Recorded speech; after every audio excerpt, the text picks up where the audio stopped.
किसी पत्रकार के लिए फूल माला ये ऐतिहासिक है। सत्य को जो है परेशान लोग कर सकते हैं, लेकिन पराजित ने उसकी परिभाषा प्रमाणित। 5 रसगुल्ले खाए, 5 रसगुल्ला। हाँ 5 खाए पूरा। हाँ, कल तक बहुत डर लग रहा था। अब ये खुशी है कि बिहार आ गए। जन्म मिला जिस मिट्टी पर, उस मिट्टी का आभारी हूँ। स्वर्ग से सुंदर बिहार मेरा और मैं गर्वित बिहारी हूँ। कितनी खूबसूरत पंक्तियां हैं, ठीक उसी तरह जिस तरह निश्चल और निष्पक्ष मनीष कश्यप की पत्रकारिता। मुझे पता है कि आप लोगों के मन में अब भी यही सवाल होंगे कि जब मनीष का गुनाह ही नहीं तो फिर वो जेल में अभी तक क्यों है। आज इसी सवाल का जवाब हम आपको इस वीडियो में देंगे और इसके साथ साथ बिहार में मनीष की लहर जो दौड़ रही है उसकी तस्वीर भी एक्सक्लूसिव दिखाएंगे आपको मनीष कश्यप के समर्थन में भाजपा नेता कपिल मिश्रा की जुबानी। और अब जाकर मनीष की मेहनत के रिजल्ट्स आना भी शुरू हो चुके हैं। कहने का मतलब है, छोड़िए बाद में ही बताऊंगी। नमस्कार, मैं हूं आपके साथ ऋतु तिवारी पोखरियाल और आप ये वीडियो देख रहे हैं पॉलिटिक्स जंक्शन में। कल हमने आपको कई तस्वीरें दिखाई थी जिसमें मनीष कश्यप के आंसू, उनकी मां का गुस्सा और उनके दोस्त द्वारा कही बड़ी बातें सब शामिल थी। पर आज हम आपको मनीष के कुंबे से आने वाले पत्रकार महोदय से मिलवाते हैं। इस पूरे केस में न सिर्फ देश बल्कि दुनिया भर के जर्नलिस्ट पल पल की अपडेट के साथ नजर बनाए हुए हैं। देखिए उन्होंने क्या कहा। 4 महीने का जो घनघोर अंधेरा था वो छट गया है और 1.5 से 2 महीने के अंदर पूर्णतः सब बाधाओं से मुक्त होंगे मनीष कश्यप। भैया अभी ये बताइए कि इतने 4 महीनों बाद मनीष कश्यप बिहार आए हैं तो, और इसके जो षड्यंत्र था, लोग बाग ऐसा कह रहे हैं कि उनको जेल भेजना एक सच्चाई को दिखाने की वजह से षड्यंत्र रचा गया। वो कौन लोग हैं? पूरी शक्ति पर सब चीजें हावी होती है, देव शक्ति। और 4 महीने की एक लंबी लड़ाई थी और आज आप ये अनुमान लगा सकते हैं कि सत्य की जीत हुई है। लोग कह रहे थे 8 महीना 9 महीना 1 साल मदुरई से नहीं आएंगे, लेकिन ये 4 महीने के आने का मतलब कि भारतीय संविधान, कानून और इसके बाद अदालत पर आज भी लोगों को भरोसा और उनको भी भरोसा था। ये जीत है, सत्य की जीत है। पूरे बिहार में जन आंदोलन हो रहा है मनीष कश्यप को लेकर। छोटे छोटे बच्चे ये कह रहे हैं कि मैं भी मनीष कश्यप, मैं भी मनीष कश्यप। एक ये ट्रेंड बहुत बड़ी चीज है। देखिए ये एक जो है विचार है, मनीष कश्यप नाम ने एक विचार है और उसी विचार पर लोग चल रहे हैं और ये बदलाव है। इसको देखकर आप अनुमान लगा सकते हैं कि ये बहुत बड़ा बदलाव है और ये बदलाव जो है वो एक इतिहास बनने वाला है, क्योंकि किसी पत्रकार के लिए पहली बार फूल और माला किसी स्टेशन पर बरसाया गया तो ये अपने आप में गौरव का विषय है। लोगों के बीच कई सारी भ्रांतियां इस समय फैली हुई हैं।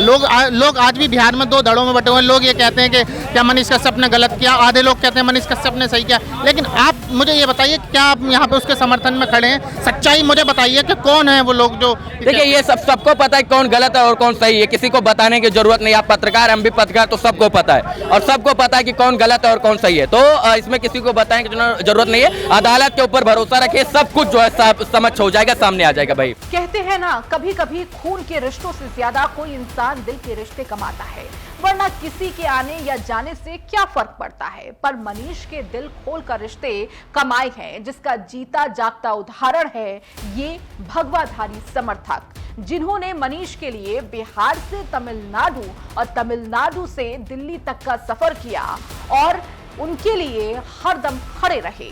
कश्यप जेल से बाहर आने जा रहे हैं। जहां राष्ट्रवादी विचारधारा बहता हो, जिसके मन में राष्ट्र के लिए काम करने की इच्छा हो, राष्ट्र के बारे समर्पित होने की इच्छा हो, जिसका पूरा परिवार राष्ट्र हित का कार्य करता है। आपको जानकारी दे देते हैं कि उनके दादाजी भी चीन से लड़ाई किए थे, उनके जो वर्तमान में पिताजी वो कारगिल का युद्ध किए हैं और आज भी उनका उम्र होगा 50-55 साल से प्लस उम्र होगा कि रिटायरमेंट की अवस्था में बहुत लोग ऐसे होते हैं फौज में जो कि 35 साल 40 साल में रिटायरमेंट लेते हैं, लेकिन वो अभी भी डटे हुए हैं कि सुरक्षा के लिए, देश की सुरक्षा के लिए वो तैनात है, बॉर्डर पर तैनात है। और उनका जो बेटा है वो भी भ्रष्ट नीतियों से लड़ रहा है कि भ्रष्ट नीतियों से लड़ करके राष्ट्रवादी विचारधाराओं को हम ऐसा काम करेंगे राष्ट्रवादी विचारधारा में कि जन जन तक राष्ट्रवादी विचारधारा पहुंचा देंगे कि लोग अपने राष्ट्र के प्रति काम करने के लिए प्रेरित हो जाएंगे। क्या सच्चाई दिखाना इतना आजकल सस्ता हो गया कि वो जो ऐसे लोग हैं वो सच्चाई दिखाने के बजाय लोगों को जेल भेज रहे हैं? आप समझ जाइए, अगर हम लोग महाभारत में चलते हैं, उस समय बोला गया था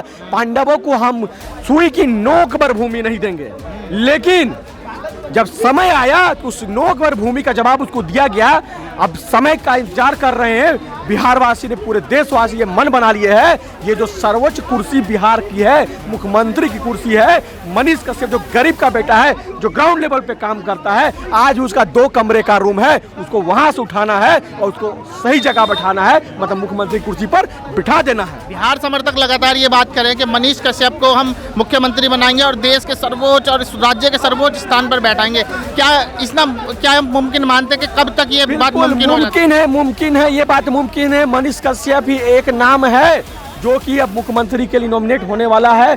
सबके हृदय में मुख्यमंत्री का चेहरा एकमात्र है, वो मनीष कश्यप है। सच्चाई की मिसाल, सच्चाई आप ये जान लीजिए, बिहार सरकार में जो पक्ष में हो, आप जानते हैं कौन पक्ष में, जो विपक्ष में, कितनी पार्टियां विपक्ष में है, इन सारे का काम किसने किया? मनीष कश्यप ने किया। सरकारों से सवाल किसको करना चाहिए था? विपक्ष को करना चाहिए था। विपक्ष मौन रहती थी, मनीष कश्यप अपना 200 रुपया का माइक उठाता था और बोलता था ये पुल गिरने वाला है, इस पुल पे भ्रष्टाचार है, इस रोड पे भ्रष्टाचार है, शिक्षा पे भ्रष्टाचार है, स्वास्थ्य पे भ्रष्टाचार है, ये भ्रष्टाचारी हम लोग का खून चूस रहे हैं, हमारे टैक्स से दिए हुए पैसे का लोग गलत उपयोग कर रहे हैं, उस पर मलाई मार रहे हैं, ये नहीं होने देंगे। जागो भाइयों जागो, ये जन जन तक जब पहुंचाने का वो कार्य किया और आपके सामने देखे होंगे पुल गिरा। और जिस दिन पुल गिरा उस दिन मनीष कश्यप ट्रेंड किया। कल मनीष कश्यप यहाँ पे आए तो मनीष कश्यप ट्रेंड किया। स्टालिन का मीटिंग होता है बिहार में, उस समय मनीष कश्यप ट्रेंड करता है। क्यों ट्रेंड करता है भाई? पागल लोग है क्या? पैसे से ट्रेंड होता है। यदि पैसे से ट्रेंड होना होता है तो 1 से 1 अरबपति, 1 से 1 करोड़पति है बिहार में, क्योंकि अपने पैसे के दम पे अपने नाम को ट्रेंड कराते। मनीष कश्यप जो विचारधारा, राष्ट्रवादी विचारधारा हमेशा ट्रेंड होता आ रहा है, आगे भी ट्रेंड होगा और उसे बिहार की सर्वोच्च कुर्सी हम लोग मुख्यमंत्री कुर्सी पर बैठाने वाले हैं। मनीष कश्यप ने जेल जाने से पहले, जिस दिन उनकी गिरफ्तारी, उनसे 1 दिन पहले मनीष कश्यप ने यह कहा था कि तेजस्वी सरकार अगर मुझे गिरफ्तार कर लेते तो 1 मनीष कश्यप बनेगा, 1000 मनीष कश्यप पैदा होंगे। इस चीज को लेकर मनीष कश्यप की विचारधारा आज बिहार के जन जन बच्चे में, उसको लेकर क्या कहेंगे? देखिए, मनीष कश्यप ने जो बात को कहा वो आतुर होकर कहा।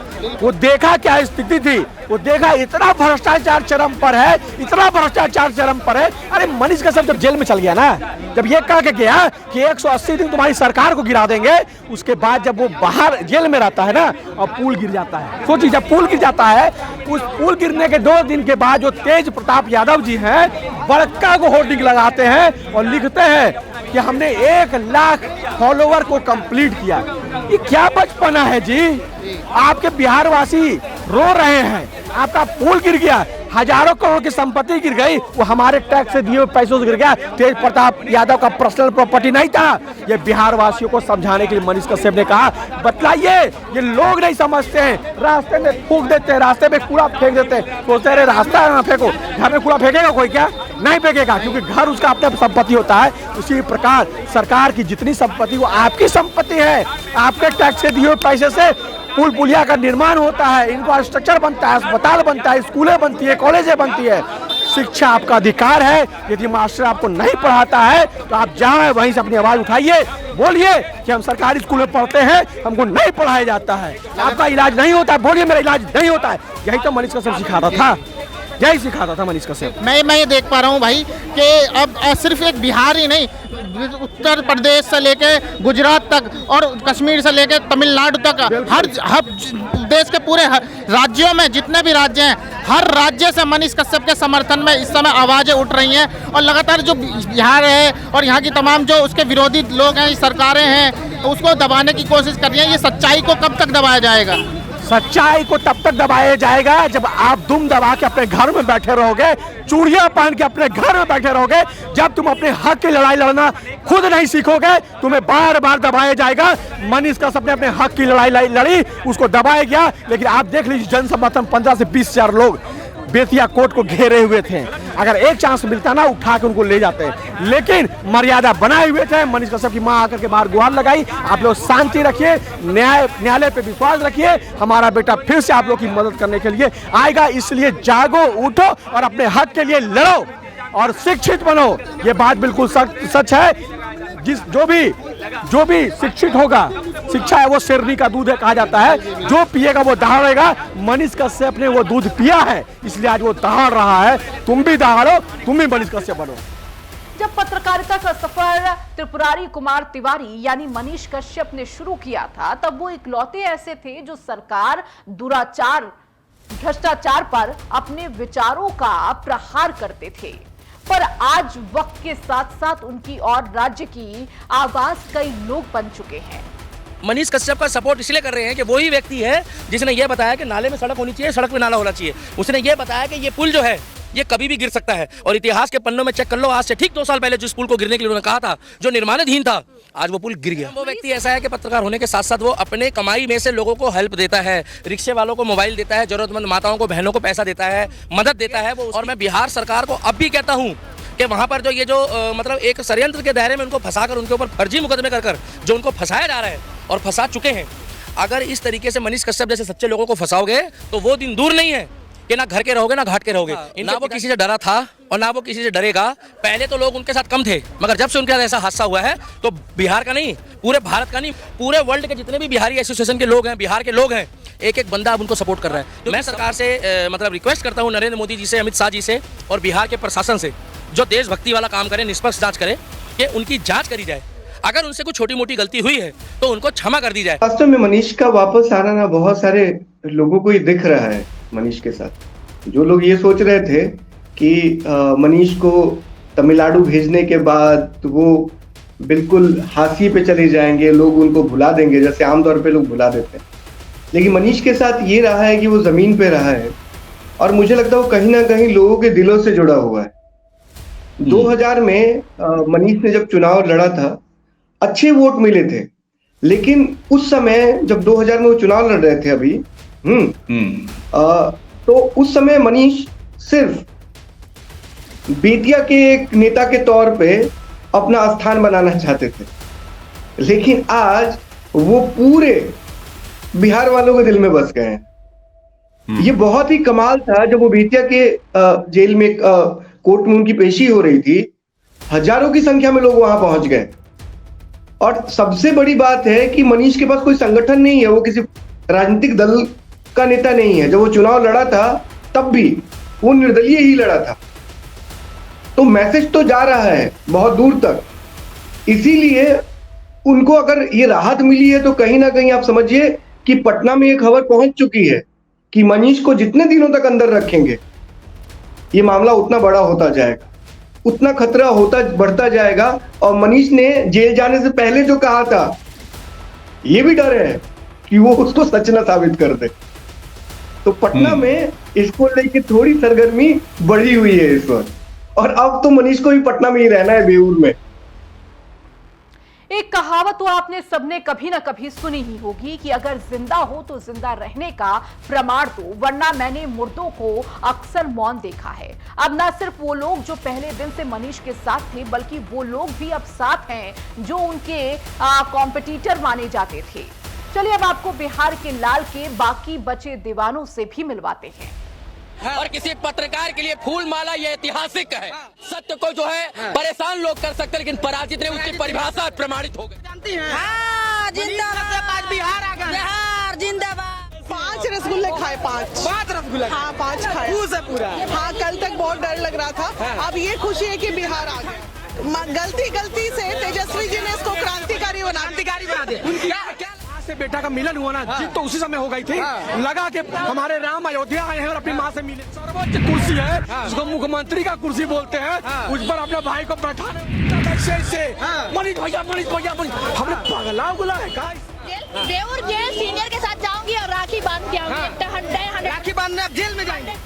अब तो बस चारों तरफ मनीष कश्यप और उनकी रिहाई को लेकर चर्चा है। बिहार से तमिलनाडु, तमिलनाडु से दिल्ली, दिल्ली से फिर तमिलनाडु, और अब बिहार जाकर मनीष चैन की नींद सो पा रहे हैं। इस बीच हम आपको बीजेपी के नेता कपिल मिश्रा को सुनवाते हैं, जो मनीष की काफी टाइम से जानने के दावे के साथ उनसे जुड़ी कई और बातें बता रही हैं।